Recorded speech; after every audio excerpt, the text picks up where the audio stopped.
Saat ini saya sedang bersama dengan Bapak Dwi Haryono.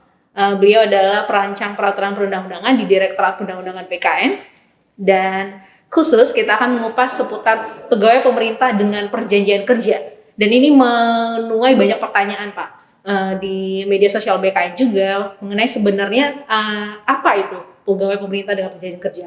Mungkin bisa disampaikan sedikit latar belakang kenapa harus ada pegawai pemerintah dengan perjanjian kerja, Pak, P3K. Ya, terima kasih Bu Desi. Jadi memang latar belakang munculnya pegawai pemerintah dengan perjanjian kerja itu adalah ada di amanat Undang-Undang Nomor 5 Tahun 2014 tentang Aparatur Sipil Negara. Di mana dalam undang-undang itu disampaikan bahwa ada yang namanya pegawai aparatur sipil negara yang terdiri dari PNS dan P3K. Ya, singkatan dari pegawai pemerintahan dengan perjanjian kerja. Nah, latar belakangnya adalah bahwa kembali kebutuhan. Di satu sisi kebutuhan atas sumber daya manusia khususnya aparatur sipil negara itu cukup besar. Nah, inilah yang ingin dilakukan pemerintah, ingin merekrut baik melalui jalur PNS yang mempunyai keterbatasan tertentu dengan menggunakan jalur P3K, sehingga harapannya kebutuhan instansi pemerintah, terutama tenaga-tenaga yang siap pakai, yang profesional, yang tidak terikat pada usia itu bisa terlayani dan terjembatani. Itu latar belakangnya salah satu itu. Nah, ini yang mungkin menjadi pertanyaan banyak orang, Pak. Sebenarnya perbedaannya dengan pegawai negeri sipil itu apa, Pak? Secara umum memang perbedaannya tidak banyak sebenarnya. Tetapi kalau dari sisi persamaan sendiri kan sama-sama tadi saya sampaikan adalah sama-sama pegawai aparatur sipil negara. Yang hanya karena pengertian pegawai aparatur sipil negara, maka yang bisa mengisi hanya warga negara Indonesia. Di luar itu tidak boleh. Tetapi perbedaannya adalah salah satunya adalah terkait dengan posisi yang akan diisi. Bahwa untuk PNS itu dia memang diangkat untuk menduduki suatu jabatan pemerintah. Nah, P3K itu juga akan mengisi jabatan pemerintah, tetapi posisinya adalah dalam rangka menjalankan fungsi dan tugas pemerintah.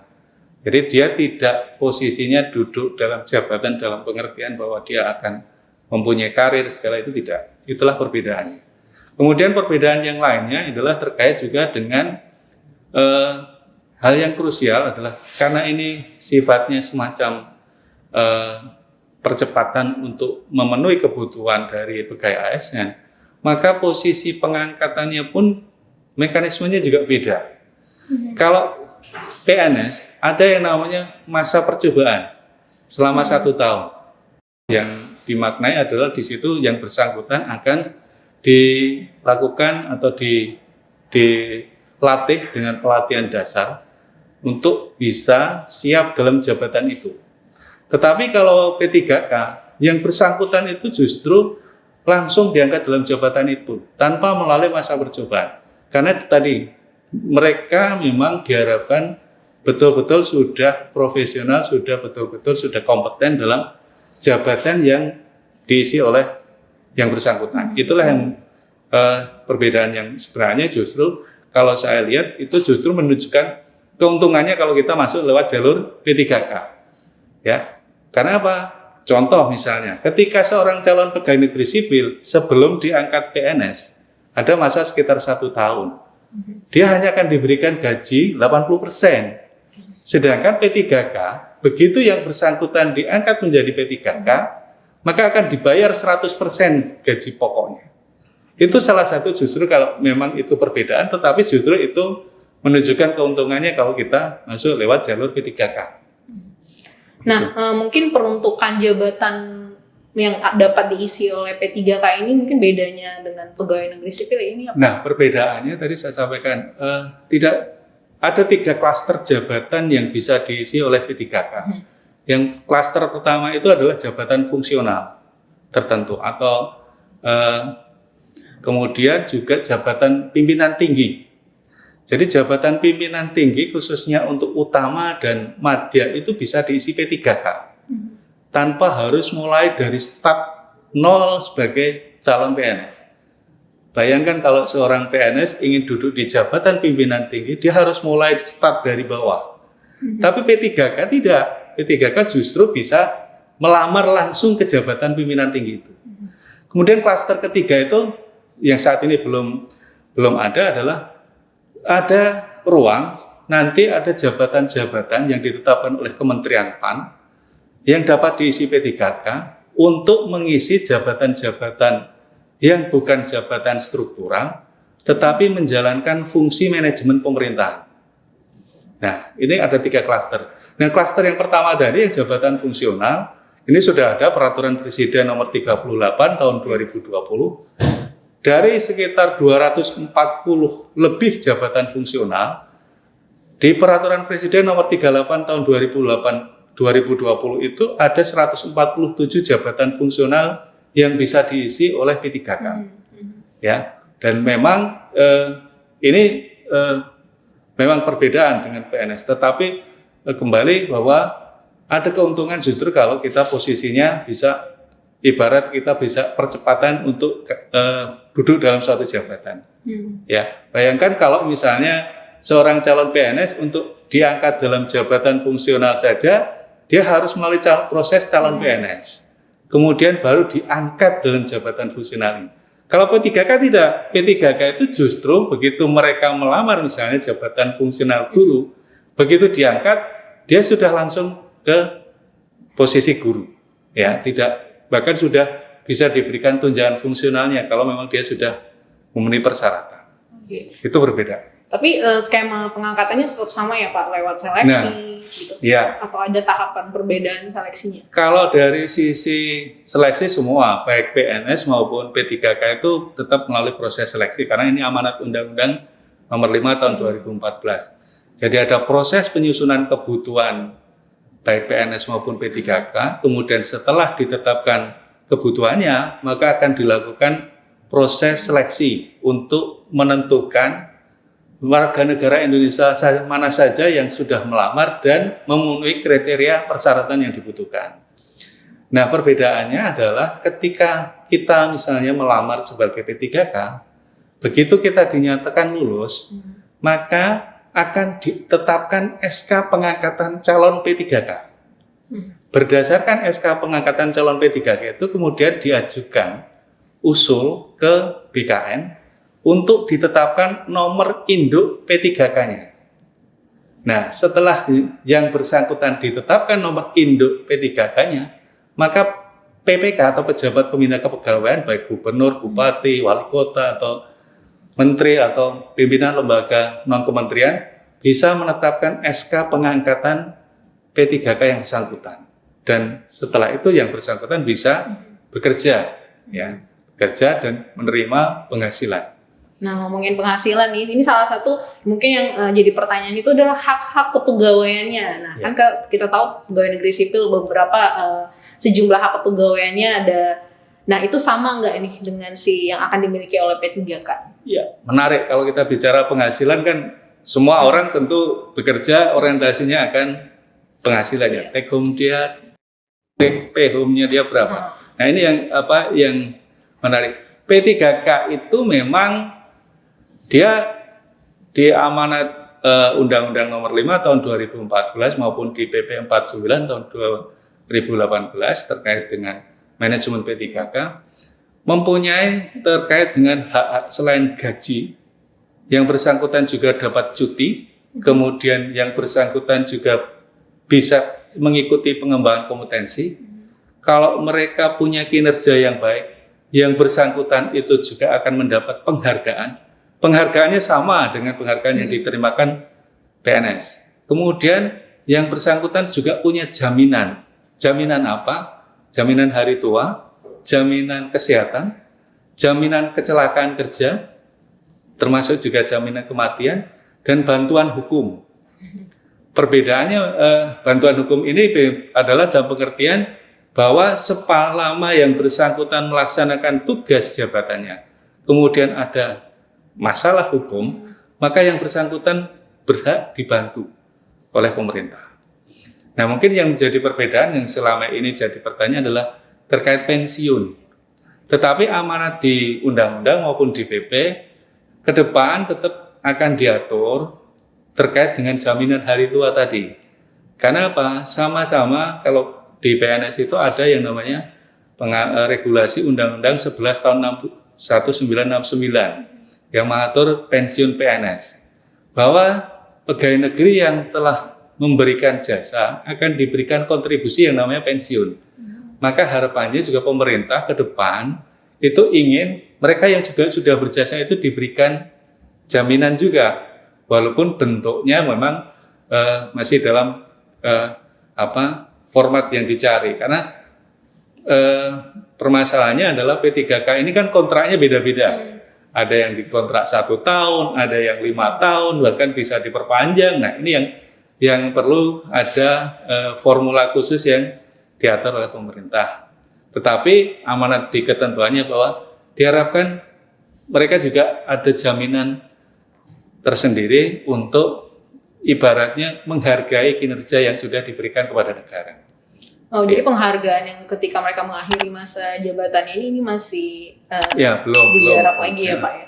Nah tadi menyambung soal penggajian. Nah ini mungkin jadi pertanyaan juga ketika mereka P3K di suatu instansi. Nah ini penggajiannya di masing-masing daerahnya kah atau terpusat nih dikelola oleh pemerintah pusat? Ya, jadi kita merujuk di Peraturan Presiden Nomor 98 Tahun 2020 tentang penggajian bagi P3K. Di sana diatur bahwa untuk P3K yang berada pada instansi pusat, maka pembayaran penghasilannya menjadi beban APBN.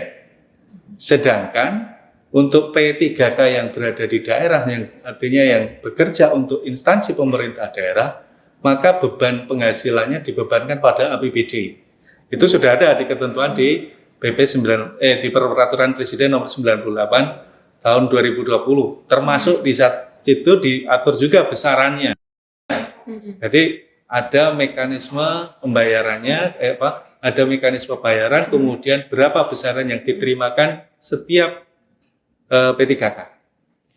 Dan untuk pengelolaannya sendiri berarti sama halnya dengan pegawai negeri ya Pak? Maksudnya pengelolaannya itu ketika sudah diseleksi pengangkatan, penempatan, mereka dikelola pertanggungjawaban pengelolaannya itu di masing-masing pegawai pemerintah, pejabat pembina kepegawaiannya masing-masing ya? Iya betul, karena begini, karena penghasilan itu bukan hanya sekedar gaji, tetapi juga tunjangan-tunjangan, baik itu tunjangan keluarga, kemudian tunjangan penghasilan yang lain. Contoh misalnya, kalau di instansi pusat ada istilah tunjangan kinerja, maka diharapkan P3K itu juga mendapat hak yang sama, karena dia punya pekerjaan, punya tugas yang tidak jauh berbeda dengan PNS. Kemudian kalau di daerah ada insentif untuk PNS daerah, maka diharapkan di kontrak itu juga yang bersangkutan P3K juga akan diberikan insentif juga.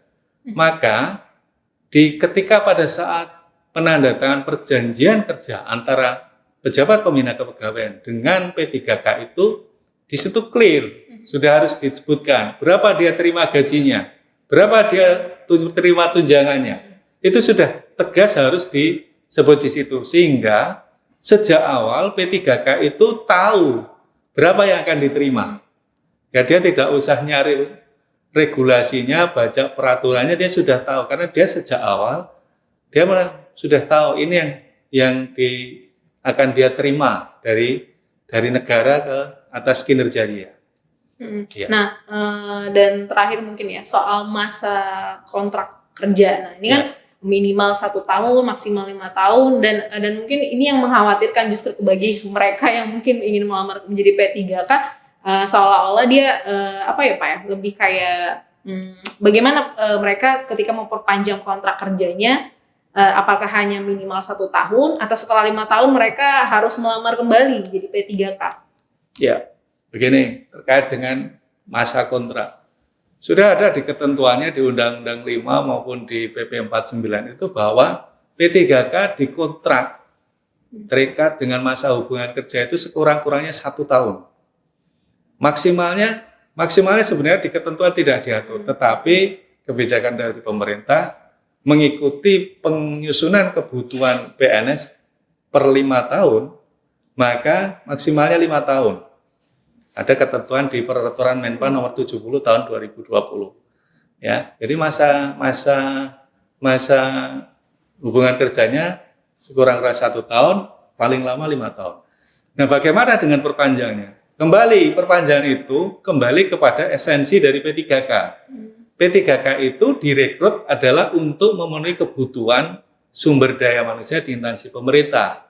Ya, artinya kalau memang instansi pemerintah masih membutuhkan yang bersangkutan, maka instansi pemerintah bisa memperpanjang. Nah, bagi P3K sendiri tentu saja juga tidak hanya sekedar kebutuhan yang akan diisi, tetapi juga kinerjanya.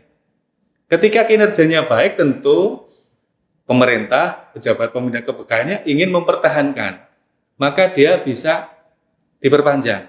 Nah, permasalahannya tadi yang ditanyakan adalah, apakah mulai proses seleksi? Sebenarnya tidak. Proses seleksi itu kalau yang bersangkutan kemudian melamar atau ingin pindah ke jabatan lain atau pindah unit kerja. Karena tidak ada istilah mutasi P3K. Mereka sejak awal melamar untuk mengisi jabatan tertentu di unit kerja tertentu. Sehingga ketika mereka pindah jabatan, maka mereka harus melalui proses seleksi lagi. Karena jabatan yang dilamar beda. Nah, itulah ya. Itu terkait dengan mekanisme perpanjangannya. Jadi kembali kinerjanya bagaimana? Kemudian kebutuhan dari sisi instansi pemerintah, kebutuhannya seperti apa? Ya, contoh saya gambarkan misalnya pemerintah punya proyek misalnya bangun jalan tol. Diprediksi pembangunan jalan tol itu 4 tahun selesai. Maka direkrut misalnya arsiteknya atau dari teknik sipilnya untuk insinyur untuk ngisi misalnya dia teknisi jembatannya. Mau membuat jembatannya seperti apa?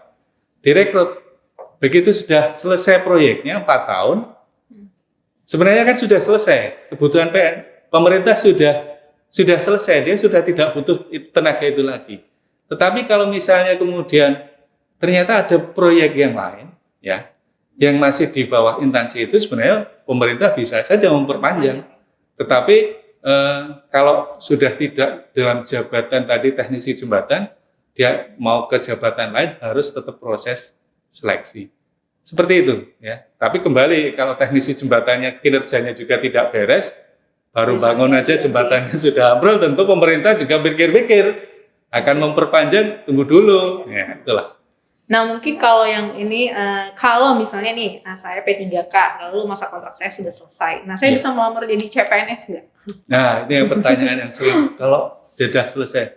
Sama, kalau melamar itu boleh, tetapi kembali ketentuannya. Jadi regulasi yang mengatur pengangkatan atau pengadaan calon pegawai negeri sipil itu, bahwa usia serendah-rendahnya 18 tahun, setinggi-tingginya 35 tahun.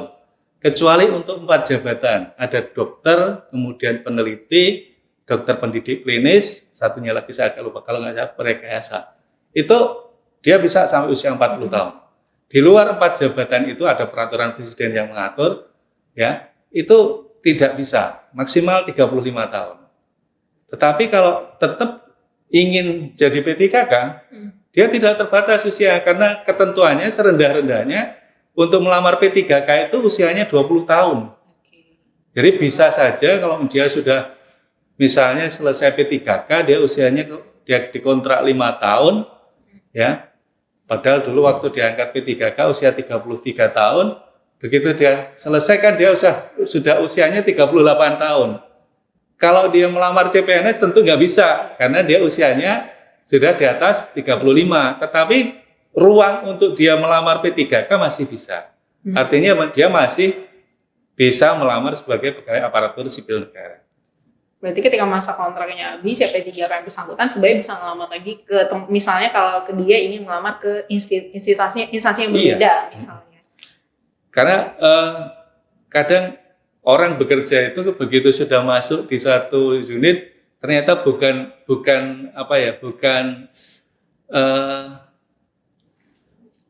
hatinya tidak sesuai, ya, bukan jiwanya ke situ. Maka kadang pengen pindah jabatan, boleh, ya, boleh pindah jabatan, boleh.